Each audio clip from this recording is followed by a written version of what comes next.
Welcome to Shubhin intelligent zone. आज हम बात करेंगे अपने जावा के नेक्स्ट वीडियो की। तो आज हम अपने नेक्स्ट वीडियो में कवर करने वाले हैं पूरा स्विच केस के बारे में।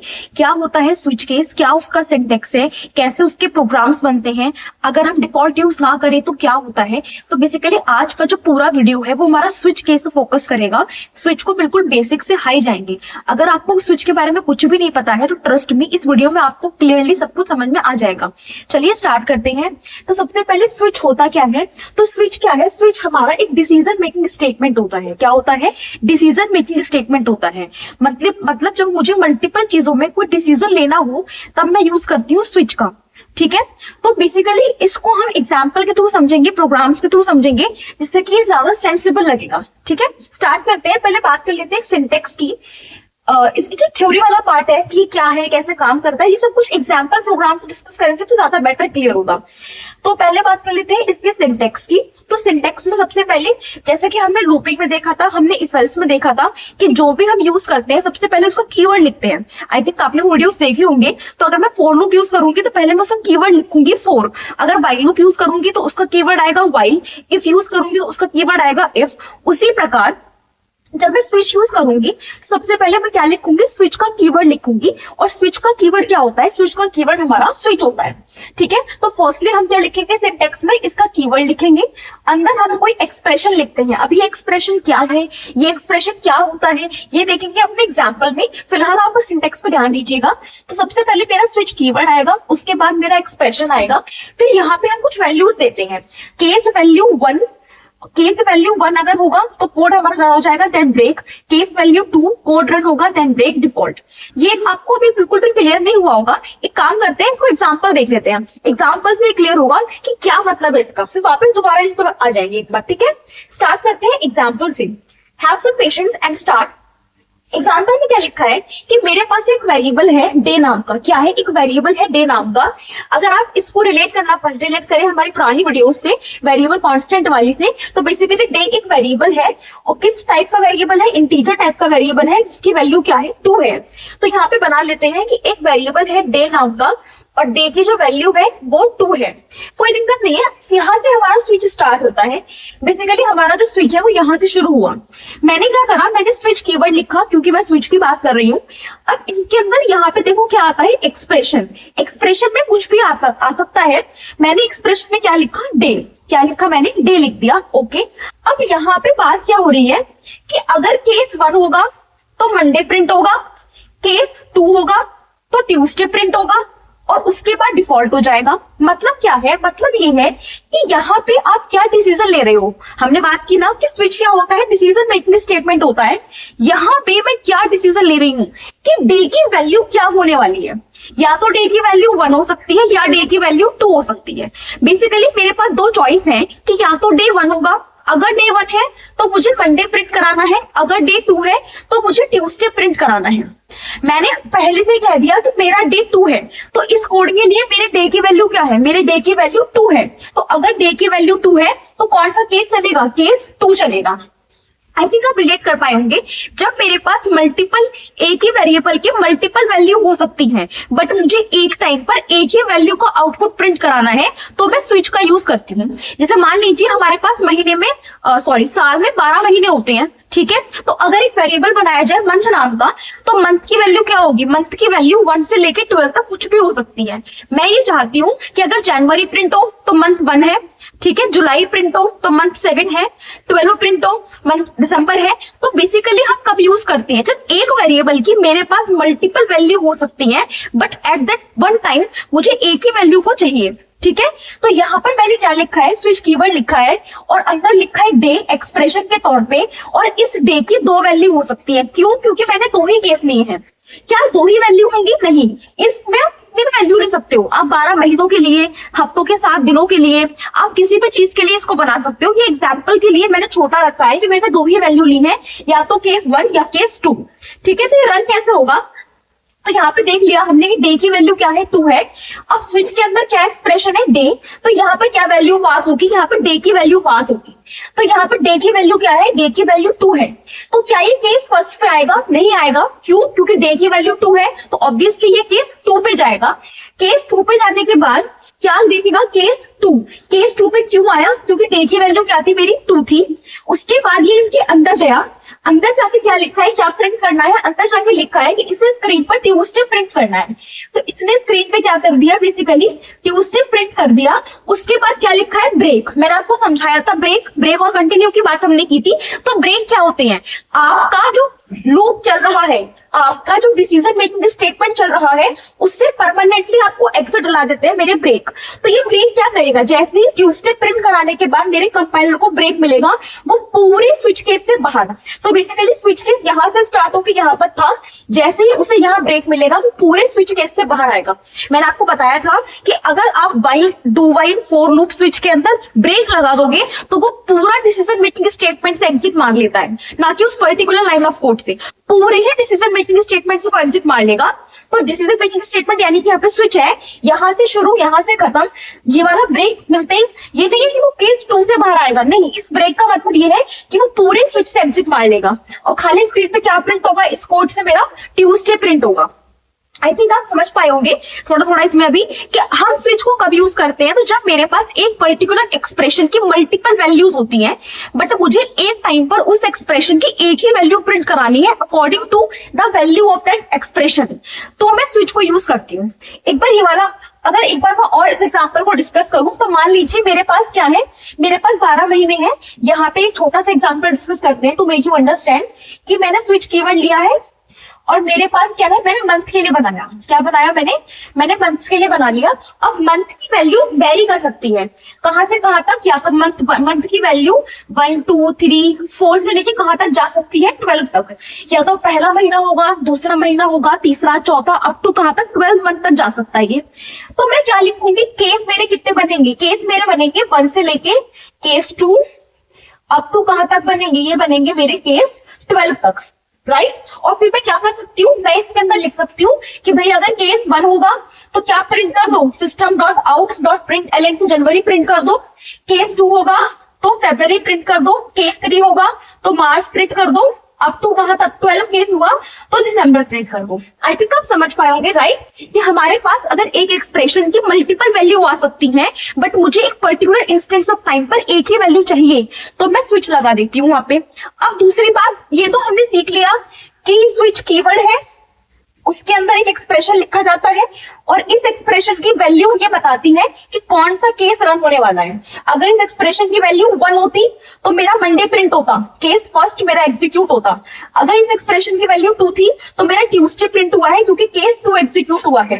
उसी प्रकार अगर मंथ मेरा एक्सप्रेशन हुआ, मंथ की वैल्यू 4 होगी तो मेरा अप्रैल वाला जो केस होगा वो रन होगा, है ना। तो इस एक्सप्रेशन की वैल्यू बताती है कि स्विच के अंदर जो मल्टीपल केसेस लिखे हुए हैं उनमें से कौन सा वाला पर्टिकुलर केस एग्जीक्यूट होगा। तो ये तो मैंने समझ लिया। अब यहाँ पर बात कर लेते हैं ब्रेक की। स्विच कीवर्ड है वो भी ठीक है, एक्सप्रेशन ठीक है, केस ठीक है, उसके अंदर लिखा हुआ कोड ठीक है, ये हमने क्लियर कर लिया। अब ये ब्रेक का मतलब है, और अगर मैं ये ब्रेक नहीं लगाऊं तो क्या होगा, ब्रेक लगाने से क्या होगा वो तो मैंने थोड़ा थोड़ा देख लिया कि ब्रेक लगाने का मतलब ये है कि जो भी एक्सप्रेशन की वैल्यू है उस केस को रन करो, उस केस को रन करने के बाद आपको ब्रेक मिल जाएगा। और ब्रेक का मतलब क्या है कि आप पूरे स्विच केस से तुरंत एग्जिट मार जाओगे, ना कि उस पर्टिकुलर केस से, पूरे स्विच केस से परमानेंट आप एग्जिट मारते, ठीक है। बट अगर मैं ये ब्रेक नहीं लगाऊं तो क्या होगा, किसी चीज की इंपॉर्टेंट समझने के लिए हमें ये देखना चाहिए कि अगर वो चीज नहीं होती तो क्या होता, तो अल्टीमेटली हम उसकी इंपॉर्टेंस तक पहुंच जाते हैं। तो यहाँ मैंने कोड लिखा है, इस कोड से हम ये समझेंगे कि अगर ब्रेक नहीं लगा तो क्या होगा। तो यहाँ पे देख लेते हैं, हमने क्या लिखा है, why break is important, break क्यों इंपॉर्टेंट होता है, क्यों जरूरी होता है। तो अगेन हमने एक वेरिएबल बनाया इंट num1। तो यहाँ पे एक वेरिएबल है किस नाम का, नम नाम का, और नम की वैल्यू क्या है, नम की वैल्यू 1 है, राइट। उसके बाद मैंने यहाँ से स्विच केस स्टार्ट किया है तो मैंने स्विच कीवर्ड लिखा है और यहाँ पे नम क्या है, एक एक्सप्रेशन है। अब इस एक्सप्रेशन की वैल्यू पर डिपेंड करता है कि मेरे कौन से केस रन होंगे। जनरली मैंने यहाँ पे 3 केस लिए हैं, केस 1, केस 2, केस 3। देखते हैं तो केस कौन सा रन होगा, तो नम की वैल्यू पे डिपेंड करता है। तो नम की वैल्यू 1 है तो ऑब्वियसली केस 1 रन होगा, तो यानी कि नम की वैल्यू 1 है तो मेरा केस 1 रन होगा। यहाँ मैंने शॉर्ट फॉर्म में लिखा है, एसओपी का मतलब है system dot out dot print LN, आप समझ जाइएगा, मैंने शॉर्ट में लिख दिया है। तो केस 1 रन होगा क्योंकि मेरे एक्सप्रेशन की वैल्यू 1 है, तो स्क्रीन पे क्या प्रिंट होगा, स्क्रीन पे 1 प्रिंट हो गया। अब होना क्या चाहिए था, स्विच में कब यूज करती हूँ, जब मल्टीपल केसेस में से मुझे एक ही केस रन करना है। बट यहाँ पे क्या होगा, यहाँ पे जैसे ही ये वाली लाइन एग्जीक्यूट होकर स्क्रीन पे 1 प्रिंट होगा, तुरंत मेरा केस 2 भी एग्जीक्यूट हो जाएगा और यहाँ पे 2 प्रिंट हो जाएगा। 2 के बाद तुरंत मेरा केस 3 एग्जीक्यूट हो जाएगा और यहाँ पे 3 प्रिंट हो जाएगा। अब समझिएगा स्विच का ऑब्जेक्टिव क्या है। स्विच का ऑब्जेक्टिव ये है कि मल्टीपल वैल्यू में से एक ही केस को हमें रन करना है और केस कौन सा रन होगा, जो एक्सप्रेशन की वैल्यू होगी वो रन होगा। बट यहाँ तो तीनों रन हो गए, तो इसका मतलब ही नहीं हुआ, है ना। मैं क्या चाह रही थी कि नम की वैल्यू, एक्सप्रेशन की वैल्यू 1 है, तो सिर्फ मेरा पहला केस रन होना चाहिए था और स्क्रीन पे 1 प्रिंट होना चाहिए था। लेकिन यार 2 और 3 भी प्रिंट हो गया, क्यों, क्योंकि मैंने यहाँ पे क्या नहीं लगाया, मैंने यहाँ पे इसको ब्रेक नहीं किया। अब मैंने अगर ब्रेक नहीं किया तो मेरा पूरा स्विच केस क्या हुआ है, कंपाइलर ने रन किया है, जो कि नहीं होना चाहिए, है ना। अगर मान लीजिए मेरा मंथ 3 चल रहा है, तो मैं ये चाहूंगी ना कि मार्च प्रिंट हो, मैं ये क्यों चाहूंगी कि अप्रैल मई जून जुलाई सब प्रिंट हो, मैं तो बिल्कुल भी नहीं चाहूंगी, समझ रहे हैं ना। अगर मंथ मेरा 4th है तो मैं चाहूंगी ओनली अप्रैल प्रिंट हो स्क्रीन पे, क्योंकि चौथा महीना चल रहा है, मेरा केस 4 काम करेगा। तो इसलिए हम ब्रेक लगाते हैं, क्यों, कि जो पर्टिकुलर एक्सप्रेशन की वैल्यू है वो केस रन हो और उसके बाद मुझे बाकी केसेस को देखने की रिक्वायरमेंट नहीं है, क्योंकि जो एक्सप्रेशन की वैल्यू थी वो केस तो रन हो गया ना, मेरा काम खत्म हो गया। मैं बाकी केसेस को क्यों बिना मतलब लिखूं, क्यों अपने कंपाइल टाइम को इंक्रीज करूं। तो इसलिए पर्टिकुलर एक्सप्रेशन की वैल्यू के हिसाब से हमारा केस रन होता है और उसके बाद हम ब्रेक लगा देते हैं, क्योंकि उसके बाद मुझे स्विच से क्या लेनी होती है, एग्जिट लेनी होती है। अगर यहाँ पे बात करूं तो यहाँ पे अगर मेरा डे 1 होता तो क्या प्रिंट होता, मंडे। बस यही तो करना था मुझे कि अगर मेरे केस फर्स्ट में डे की वैल्यू 1 है तो केस फर्स्ट आएगा और मंडे प्रिंट होगा, तो मंडे के बाद मैं ट्यूसडे प्रिंट क्यों करूंगी, नहीं जरूरत है मुझे ट्यूसडे प्रिंट करने की, मेरे डे की वैल्यू 1 थी, मैंने मंडे प्रिंट कर दिया है। तो फिर मैं क्या लगा देती हूँ, ब्रेक लगा देती हूँ। तो ब्रेक क्या करता है, आपको उससे एग्जिट करा देता है। तो आई थिंक हमने कुछ पॉइंट्स क्लियर कर लिए कि स्विच हमारा कीवर्ड होता है, एक्सप्रेशन की वैल्यू पर डिपेंड करता है कि मल्टीपल केसेस में से हम किस केस में जाने वाले हैं, कौन सा केस हमारा एग्जीक्यूट होगा। और उसके बाद हमने ब्रेक भी समझ लिया कि भैया इसकी वैल्यू पर डिपेंड करता है कि कौन सा केस रन होगा। उस केस को रन करने के बाद मुझे बाकी केसेस को काउंटर नहीं करना होता, इसलिए एग्जिट के लिए ब्रेक लगाते हैं, उसे वही खत्म करने के लिए। अब बात कर लेते हैं डिफॉल्ट की, डिफॉल्ट क्यों लगाते हैं, है ना, इसका क्या ऑब्जेक्टिव है। तो समझिएगा, मान लीजिए मेरे पास मंथ एक वेरिएबल है जिसकी 12 वैल्यू हो सकती है, क्योंकि महीने 12 ही होते हैं, 1 से 12 तक। पहले पे जनवरी प्रिंट हो जाएगा, दूसरे पे फरवरी, तीसरे पे मार्च, अप्रैल, अब तक दिसंबर। अब मानते हैं कि किसी यूजर ने, हमने इसको ऐसा बनाया है कि यूजर इसका इनपुट दे रहा है, किसी यूजर ने वैल्यू डाल दी 20 मंथ की वैल्यू। क्या 20 कोई मंथ की वैल्यू होती है, नहीं, मंथ 20 कोई वैल्यू भी नहीं होती है। उसके अलावा केस भी मेरे 1 से लेकर 12 तक बने हैं, तो 20 पे क्या होगा, तो जब कोई ऐसी वैल्यू डाल दी जाती है जो मेरे केसेस में कवर नहीं हो रही होती है, तो उस टाइप पे भी तो कुछ रन होना चाहिए। उस टाइप पे क्या रन होता है, मेरा डिफॉल्ट। डिफॉल्ट का ये होता है जो पॉसिबल वैल्यूज थी उनसे अलग जाके यूजर ने कोई वैल्यू डाल दी है। तो डिफॉल्ट कब रन होता है, जब आपने जो मल्टीपल केसेस बनाए हैं, यूजर ने उन केसेस के अकॉर्डिंग वैल्यू नहीं डाली है, उसने कुछ ऐसी वैल्यू डाल दी है जो आपके केसेस में कवर नहीं हो रही है। जैसे एग्जांपल लें, हमारे पास हफ्ते में कितने दिन होते हैं, 7 दिन होते हैं। तो अगर 1 होगा तो मंडे प्रिंट होगा, है ना। अगर वीक की वैल्यू 1 है तो मंडे प्रिंट है, वीक की वैल्यू 2, इस तरीके से मंडे, ट्यूसडे, वेडनेसडे, ये सही वाला था। अब किसी ने डाल दिया 10, तो 10 तो कोई दिन नहीं होता, दिन तो 1 से लेके 7 तक जाएंगे, तो 10 क्या है। अगर किसी ने 10 डाल दिया तो क्या रन होगा, तो क्या स्क्रिप्ट मेरी ब्लैंक हो जाएगी, नहीं। तब हम क्या रन करते हैं, डिफॉल्ट। तो अगर मैंने अपने स्विच में 12, 15, 20, 25, 5, 6 जो भी केस बनाए थे, बट यूजर ने कुछ ऐसी वैल्यू डाल दी जो मेरे बनाए गए केसेस की वैल्यू से मैच नहीं कर रही थी या उसमें कवर नहीं हो रही थी, तो क्या रन होता है, तो हमारा डिफॉल्ट रन होता है। तो इस पूरे स्विच केस को हमने बहुत तोड़ के समझ लिया। स्विच मेरा कीवर्ड है, एक्सप्रेशन यहाँ पे वो चीज होती है जो मेरे कोड में एक तरीके से मेन चीज मान लो, क्योंकि इसी की वैल्यू पे डिपेंड करता है कि कौन सा केस आपका रन होने वाला है। यहाँ पे एक्सप्रेशन की जो वैल्यू होगी उसी अकॉर्डिंगली आपके केस रन होते हैं। इस तरीके से ये सिंटेक्स होता है। अच्छा, केस वैल्यू ये प्रॉपर आपको लिखना पड़ता है, केस वैल्यू 1, केस वैल्यू 2, या फिर अगर हम मंथ की बात करें तो case value 1, case value 2, case value 3, case value 4 up to case value 12। ठीक है, जो भी आप डिजायर्ड प्रोग्राम बना रहे हैं अपना रिक्वायरमेंट के हिसाब से। फिर हमने ये देख लिया कि हर केस के बाद हम ब्रेक लगाते हैं, क्योंकि उस केस को रन करने के बाद जो एक्सप्रेशन की वैल्यू थी हमने उसी केस को रन कर दिया, और उसको रन करने के बाद जो बाकी केसेस को रन करने की रिक्वायरमेंट नहीं होती है, तो इसलिए हम क्या लगाते हैं, ब्रेक लगाते हैं। फिर अगर कोई ऐसा केस आ जाए जो मेरे बनाए हुए केस में कवर नहीं हो रहा है, तो उसके टाइम पे हम डिफॉल्ट लगाते हैं। तो ये हमने स्विच का सिंटेक्स और एक छोटा सा प्रोग्राम डिस्कस किया। डिफॉल्ट क्या होता है, ब्रेक की इंपॉर्टेंस क्या होती है डिस्कस किया। अब एक फटाफट से प्रोग्राम बनाते हैं पूरा कंप्लीट जावा का, जिससे हम और भी कॉन्सेप्ट को क्लियर करेंगे। राइट, चलिए बनाते हैं। अब स्टार्ट करते हैं हमारे स्विच के प्रोग्राम। तो मैंने पूरा प्रोग्राम बोर्ड पे लिख लिया है। हमने बेसिकली स्विच के सिंटेक्स को, हर एक चीज को प्रॉपर्ली कवर किया है। अब बात करते हैं इस प्रोग्राम की। इस प्रोग्राम से एक दो नए कॉन्सेप्ट्स को भी हम सीखेंगे कि बेसिकली क्या उसमें होता है।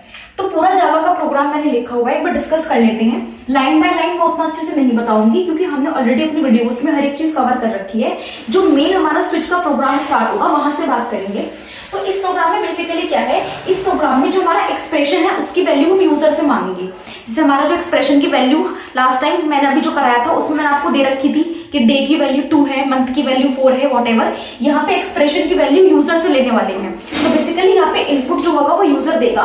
तो क्योंकि इनपुट यूजर देगा तो हम पहले क्या लिखेंगे, import java.util.scatter। मैंने आपको बता रखा है ये लाइन तब आती है जब हमें यूजर से इनपुट लेना होता है। तो उस प्रकार से प्रोग्राम बनाया गया है, import java.util.scanner। ये यूजर से इनपुट लेने के लिए बेसिकली यूज करते हैं हम। उसके बाद ये मैंने आपको डिस्कस कर रखा है, ये पब्लिक वर्ड हमारा पब्लिक एक्सेस के लिए है, क्लास। और ये क्या है, ये मेरे क्लास का नेम है। मैंने आपको बताया था कि क्लास के नेम में हर वर्ड क्या होता है, कैपिटल होता है। तो basically this is nothing but class name only. तो ये मेरा क्लास नेम हो गया। उसके बाद नेक्स्ट लाइन में हमारा वही पब्लिक हमारा पब्लिक एक्सेस के लिए, static void main string ask. ये सब चीजें हमने ऑलरेडी डिस्कस कर रखी है, राइट, पहले की वीडियोस में आपने देखा ही होगा। अब बात करते हैं यहाँ से, तो स्कैनर क्यों यूज करते हैं, तो स्कैनर क्योंकि मैं इनपुट लेने वाली हूँ इसलिए यूज करते हैं। फिर हम एक वेरिएबल बनाते हैं एसटी नाम का। एसटी वेरिएबल क्या करता है, मशीन से इनपुट लेता है। उसके बाद लिखते हैं equal to new scanner system dot in की पूरी लाइन एज इट इज हमारी आती है। स्कैनर ये एसटी जो होता है यूजर डिफाइंड वेरिएबल है, आप इसके प्लेस पे कुछ और भी यूज कर सकते हैं। मैंने एसटी यूज किया है, ठीक है। उसके बाद यहां से स्टार्ट करते हैं। तो जब मेरे प्रोग्राम का कंट्रोल यहाँ पे आएगा, ये वाली line system dot out dot print LN, तो बेसिकली यहाँ पे स्क्रीन पर क्या होगा, इस लाइन से स्क्रीन पर एक मैसेज प्रिंट होगा। क्या मैसेज प्रिंट होगा, enter your grade, enter your grade, क्योंकि इसमें यही लिखा हुआ है मैसेज एंटर योर ग्रेड, तो यही मैसेज प्रिंट होगा। अब ग्रेड एंटर करना है, ठीक है। तो मान लेते हैं कि कोई भी ग्रेड एंटर हुआ, ठीक है। ग्रेड एंटर हो गया बेसिकली बी, यूजर ने बी ग्रेड एंटर कर दिया। तो बी ग्रेड, अच्छा ये वाली जो लाइन है, ये जो रेड मार्कर से लिखी हुई लाइन है, इसका क्या मतलब है ये मैं आपको बताऊंगी इस प्रोग्राम के एंड में, बाकी प्रोग्राम देखेंगे। तो एंटर योर ग्रेड में हम मान लेते हैं कि यूजर ने बी ग्रेड एंटर किया है। तो बी ग्रेड एंटर करते क्या होगा, ये क्या लाइन है, स्ट्रिंग। स्ट्रिंग क्यों लिखा है हमने, क्योंकि डेटा टाइप है। ग्रेड हमारा वेरिएबल का नेम है। तो दो वेरिएबल के नेम होते हैं, एक एससी होता है और एक हम दूसरा बनाते हैं। एससी क्या करता है, एससी मशीन से इनपुट लेता है। तो पहले जो बी की वैल्यू है ये मेरे एससी में जाएगी। उसके बाद इस वाली लाइन के माध्यम से string grade SC dot next line, यहां से ये वैल्यू जो होती है वो यहाँ ट्रांसफर होती है। अब आप सोच रहे होंगे कि मैंने यहाँ पे बताया था आपको कि यहाँ पे हम लिखते हैं डेटा टाइप, यहाँ पे लिखते हैं वेरिएबल का नेम, तो यूजर डिफाइंड होता है। SC dot as it is आता है, फिर आता है नेक्स्ट, और नेक्स्ट के बाद यहाँ पर जहां पे मैंने लाइन लिखा हुआ है यहाँ पर आता है हमारा डेटा टाइप। तो यहाँ पे मैंने स्ट्रिंग क्यों लिखा है ये हम डिस्कस करेंगे, अभी मैं सब बताऊंगी आपको। तो बेसिकली जो अभी जहां पे फ्लो चल रहा है वो चलाते हैं। तो ग्रेड की वैल्यू क्या एंटर हुई है, ग्रेड की वैल्यू बी एंटर हुई है। तो बी एंटर हुआ, ग्रेड नाम के वेरिएबल में पहले एससी में बी आया होगा, फिर यहां से यहां चला गया तो ग्रेड आ गया बी में। तो बी अब क्या होगा, यहाँ पे स्विच, स्विच क्या है मेरा कीवर्ड, ग्रेड क्या है ये एक्सप्रेशन है। इसकी वैल्यू पर डिपेंड करता है कि कौन से वाला केस एग्जीक्यूट होना है। तो इसकी वैल्यू क्या है, ग्रेड की वैल्यू बी है, तो कौन सा केस एग्जीक्यूट होगा, केस ए एग्जीक्यूट होगा, नहीं, केस बी एग्जीक्यूट होगा, यस, क्योंकि ग्रेड की वैल्यू क्या है बी है। तो केस बी एग्जीक्यूट होगा और केस बी के अंदर क्या लिखा है, system dot out of print LN good. तो क्या प्रिंट होगा स्क्रीन पे, गुड प्रिंट होगा। उसके बाद क्या है, ब्रेक। ब्रेक का मतलब पूरे स्विच केस से बाहर आ जाएंगे हम, यहाँ पे एससी को क्लोज कर दो, प्रोग्राम क्लोज हो गया। ठीक है, ये हुआ इस प्रोग्राम में। अब यहाँ पे कुछ इंपॉर्टेंट पॉइंटर्स डिस्कस करते हैं। सबसे पहली बात आप देखिएगा, अगर आप देख पा रहे हैं स्क्रीन पे ध्यान से, यहां मैंने अपनी एक्सप्रेशन की वैल्यू क्या हो सकती है, ग्रेड की वैल्यू क्या हो सकती है, ग्रेड की वैल्यू ए बी सी। मैंने 3 वैल्यू ली है ग्रेड की, आप कुछ भी ले सकते हैं। मैंने 3 वैल्यू ली है ग्रेड की, ए बी और सी। और अगर आप बोर्ड पे देखेंगे ध्यान से, तो मैंने इन वैल्यूज को डबल इन्वर्टेड कॉमास के अंदर लिखा है। तो सबसे पहला सवाल, ऐसा मैंने क्यों किया? अभी जो इससे पहले वाले एग्जांपल मैंने डिस्कस किए, उसमें तो मैंने वैल्यूज में डबल इन्वर्टेड कॉमा नहीं लगाया था, ना ही मैंने आपको एक्सप्लेन किया था। तो ऐसा हमने क्यों किया, पहला सवाल। तो ऐसा मैंने इसलिए किया क्योंकि मैं इन वैल्यूज को पास कर रही हूं एज अ स्ट्रिंग। आप समझिएगा, इन ग्रेड्स की वैल्यू को मैं कैसे पास कर रही हूं, मैं एज अ स्ट्रिंग पास कर रही हूं कि ए मेरा क्या है, सिंगल वैल्यू नहीं है, ये मेरा स्ट्रिंग है। और जावा के अंदर हमने बता रखा है कि जब भी आप जावा के अंदर किसी स्ट्रिंग को यूज करते हो तो उसे हमेशा डबल इन्वर्टेड कॉमा में ही लिखा जाता है।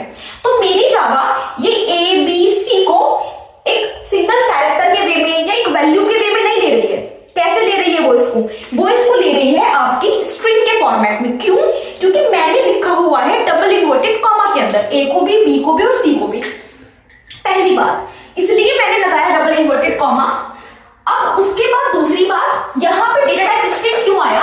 क्योंकि मैंने आपको बता ही दिया कि ग्रेड की वैल्यू, ग्रेड क्या है, एक्सप्रेशन का नाम है, वेरिएबल का नेम, यहाँ पे वेरिएबल का नेम है, स्विच में एक्सप्रेशन का नेम भी ग्रेड है। तो इसकी वैल्यू हम ऐसे स्ट्रिंग ले रहे हैं ना, तो इसका जो टाइप होगा, इसका जो डेटा टाइप होगा वो भी क्या होगा, वो भी हमारा स्ट्रिंग होगा। इसलिए यहाँ पे स्ट्रिंग का यूज किया है, और इसलिए यहाँ पे लाइन का यूज किया है, क्योंकि हम स्ट्रिंग के लिए लाइन को यूज करते हैं। आई थिंक आप समझ पाएंगे। तो बेसिकली ग्रेड मेरा एक्सप्रेशन का नेम था, उसकी वैल्यूज को, उसके ग्रेड्स को, एबीसी को यहाँ पे मैं एज अ स्ट्रिंग ले रही हूँ। ठीक है, एज अ स्ट्रिंग क्यों ले रहे हैं हम, हमारा मन कर रहा है, हम एज अ स्ट्रिंग ले रहे हैं। और जब हम एज अ स्ट्रिंग किसी चीज को लेते हैं जावा के अंदर, तो उसको पास करते हैं डबल इन्वर्टेड कॉमा के अंदर। इसलिए मैंने ए बी सी तीनों को डबल इन्वर्टेड कॉमा में लिखा है, क्योंकि इन वैल्यूज को हम एज अ स्ट्रिंग ले रहे हैं। इसीलिए यह डिक्लेरेशन के टाइम पे मैंने जो टाइप लिया है, डेटा टाइप लिया है, वो क्या लिया है, स्ट्रिंग लिया है। और स्ट्रिंग का करस्पॉन्डिंग यहां लिखा जाता है, तो स्ट्रिंग के लिए क्या यूज करते हैं, लाइन। ठीक है, पहली बात तो ये हुई कि क्यों यहां स्ट्रिंग आया और क्यों यहां डबल इन्वर्टेड कॉमा आया। दूसरी बात, क्या ये जरूरी है कि मैं स्ट्रिंग की तरह लूं? क्या मैं इसको सिंगल कैरेक्टर की तरह नहीं ले सकती? तो आंसर है, ले सकते हैं। आप एबीसी को सिंगल कैरेक्टर की तरह भी ले सकते हैं। कैसे लिखेंगे फिर हम सिंपल लिखेंगे। यहां पे देखिएगा, फिर मैं सिंपल लिखूंगी केस ए, और सिंगल कैरेक्टर को कैसे लिखते हैं हम, सिंगल इन्वर्टेड कॉमा में। फिर क्या लिखेंगे, case B single inverted comma में, case C single inverted comma में। तो जरूरी नहीं है कि प्रोग्राम के लिए आप एबीसी को एज अ स्ट्रिंग ही लोगे, आप एज अ कैरेक्टर भी ले सकते हो। लेकिन जब आप एज अ कैरेक्टर लोगे तो उसको सिंगल इन्वर्टेड कॉमा में लिखोगे, पहली बात। और यहाँ पे टाइप क्या आएगा, यहाँ पे टाइप कैर आएगा, और यहाँ पे भी लाइन की जगह क्या आएगा, कैर आएगा। वो तो ऑब्वियसली बात है कि जिस फॉर्मेट में वैल्यू ले रही हूँ, जिस टाइप में वैल्यू ले रही हूँ, डेटा टाइप उसी के अकॉर्डिंगली चेंज हो जाएगा। ठीक है, तो हमने यहाँ पे कैसे लिया, स्ट्रिंग लिया। क्या हम इसको सिंगल कैरेक्टर ले सकते हैं सिंगल कॉमा में? जी हाँ, बिल्कुल ले सकते हैं। क्या मैं इसको सिंपल ऐसे लिख सकती हूँ, case A, case B, case C? Answer is yes, we can write, हम लिख सकते हैं। बट उस केस में ये कैरेक्टर्स नहीं है, ये सिंगल वैल्यू है, और आपका जो कंपाइलर होगा वो इनके इक्विवेलेंट आस्काई कोड को उठाएगा, है ना। ये कॉन्सेप्ट्स होते हैं प्रोग्रामिंग के, छोटे छोटे से पता होने चाहिए। तो आप जब भी सिंगल कैरेक्टर को जावा में लेते हो, जावा या किसी भी प्रोग्रामिंग लैंग्वेज में लेते हो, तो उसको हमेशा सिंगल इन्वर्टेड कॉमा में लेते हो। अगर उसको स्ट्रिंग बना के ले रहे हो तो डबल इन्वर्टेड कॉमा में लोगे, और अगर आप उसको खाली ऐसे ले रहे हो, ना सिंगल इन्वर्टेड कॉमा लगाया है ना डबल इन्वर्टेड कॉमा लगाया है, तो बेसिकली कंपाइलर क्या करता है, इनका इक्विवेलेंट जो आस्काई कोड होता है 65, 66, 67 उसको उठा लेता है। फिर ये कैरेक्टर्स की तरह काम नहीं करते। कैरेक्टर्स के लिए सिंगल इन्वर्टेड कॉमा का होना इंपॉर्टेंट है, और स्ट्रिंग के लिए डबल इन्वर्टेड कॉमा का होना। तो आई थिंक ये पॉइंट आपको आपको क्लियर हुआ होगा कि क्यों मैंने डबल इनवर्टेड कॉमा लगाया था, सिंगल लगा सकते हैं या नहीं, और अगर ये लगाएंगे तो क्या हो जाएगा। अब आती है इस वाली लाइन की बात जो हमने लिखी है रेड मार्कर से, दिस वन। ये लाइन क्या है, मान लेते हैं कि हमारे पास ग्रेड है, यूजर ने यहां पर बी ना एंटर करके सिंगल बी एंटर किया होगा, ऐसे स्मॉल बी है ना, कैपिटल बी ना करके स्मॉल बी किया होगा, तो क्या होगा, क्या एरर आएगी, या हमारा डिफॉल्ट केस आएगा, क्योंकि डिफॉल्ट केस तब आता है जब मेरे केसेस से कोई वैल्यू मैच नहीं होती है।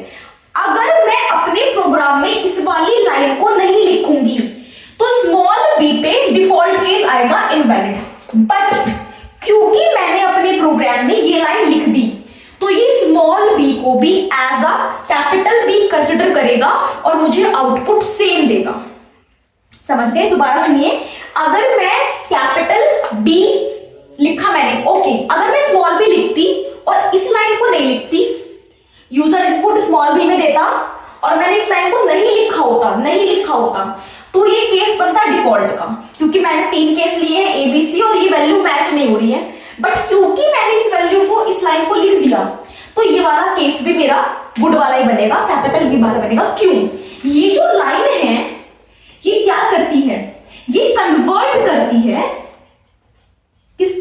करती है टू अपर केस, यानी कि इस लाइन का काम क्या है कि अगर user by mistaken small alphabets पे डाल देता है तो ऑटोमेटिकली ये उसको कैपिटल में कन्वर्ट कर देता है। अगर आपने कैपिटल ए डाला है और किसी और ने स्मॉल ए डाल दिया तब भी ये प्रोग्राम आपको क्या देगा, एक्सीलेंट ही देगा। अगर आपने कैपिटल सी डाल दिया और किसी और ने स्मॉल सी डाल दिया तब भी ये प्रोग्राम आपको एवरेज ही देगा, क्योंकि आपने इस लाइन को लिख दिया कि जो भी ग्रेड आएगा, grade dot to upper case, है ना, ग्रेड जो भी ग्रेड आ रहा है उसको किस में कन्वर्ट कर दो, अपर केस में। देखो इनपुट लेने के तुरंत बाद ये लाइन लिखी है ना मैंने कि पहले मैं इनपुट लूंगी एंटर योर ग्रेड, अगर कैपिटल में ऑलरेडी है तो कोई दिक्कत ही नहीं है, अगर वो स्मॉल में है तो पहले मैंने स्विच से पहले इस लाइन को लिखा है, क्योंकि यहां पे हमारा जो केस चेक हो उससे पहले ही मेरी लाइन क्या कर दे, स्मॉल केसेस को भी किसमें कन्वर्ट कर दे, अपर केस में। तो अगर किसी ने स्मॉल बी डाल दिया तो ऑटोमेटिकली इस लाइन से वो स्मॉल बी कन्वर्ट हो चुका होगा कैपिटल बी में। तो जब यहाँ स्विच में वैल्यू पास होगी एक्सप्रेशन के टाइम पे तो स्मॉल बी पास नहीं होगा, क्योंकि वो ऑटोमेटिकली कैपिटल बी में कन्वर्ट हो चुका है, तो कैपिटल बी पास होगा, तो आंसर तब भी मेरा गुड ही आएगा। और ऑलरेडी अगर किसी ने कैपिटल बी दिया है तो कोई बात ही नहीं है ना। तो ये लाइन क्या करती है, ये लाइन आपके अगर बाय मिस्टेकन आप स्मॉल कैरेक्टर्स को एंटर करा देते हैं तो उसमें कैपिटल में कन्वर्ट करती है। अगर ये लाइन नहीं होती तो स्विच केस मेरा केस सेंसिटिव बन जाता है, क्योंकि अगर ये लाइन नहीं होगी और आपने गलती से स्मॉल अल्फाबेट डाल दिया, स्मॉल ए, small B, small C, whatever, तो फिर वो डिफॉल्ट बन जाएगा, क्योंकि फिर वो उसको नहीं लेगा। आपने तो कैपिटल में दे रखा है ना खाली केसेस को, फिर वो उसको नहीं लेगा। तो क्या क्या पॉइंट डिस्कस किए, स्विच केस की वर्किंग डिस्कस की, पहले भी डिस्कस कर ली थी। बेसिकली मुझे बताना था कि जब आप एक्सप्रेशंस की वैल्यू देते हो तो इट कैन बी न्यूमेरिक और it can be in a character terms. Character में सिंगल कैरेक्टर है, सिंगल इन्वर्टेड कॉमा, न्यूमेरिकल में तो कोई प्रॉब्लम ही नहीं है, सिंपल आप इंटीजर वैल्यू दे देते हो। और अगर स्ट्रिंग है तो डबल इन्वर्टेड कॉमा, उसी के करस्पॉन्डिंग आपके क्या आते हैं, डेटा टाइप्स आते हैं, है ना। अगर आप यूजर से इनपुट ले रहे हो और अगर आप यूजर से इनपुट नहीं ले रहे हो तो स्कैनर की जरूरत ही नहीं पड़ती है, वो तो आपको पता ही है। तो ये बात की हमने स्विच केस की। उसके बाद हमने देखा कि अपर केस में कन्वर्ट कैसे कराते हैं। अगर हम इस लाइन को नहीं लिखते हैं तो स्विच मेरा केस सेंसिटिव है, वहां पे आपको कैपिटल में ही डालनी पड़ेगी वैल्यू, और अगर स्मॉल में लिखा है तो स्मॉल में डालनी पड़ेगी। बट अगर आपने यहाँ पे इस लाइन को लिख दिया है तो आप स्मॉल में डालो, कैपिटल में डालो, पास होने से पहले ही वो ऑटोमेटिकली कन्वर्ट हो जाता है। तो आज हमने बात की अपने स्विच केस की, बिल्कुल basic to high. I hope आपको समझ में आया होगा। Thank you, stay connected.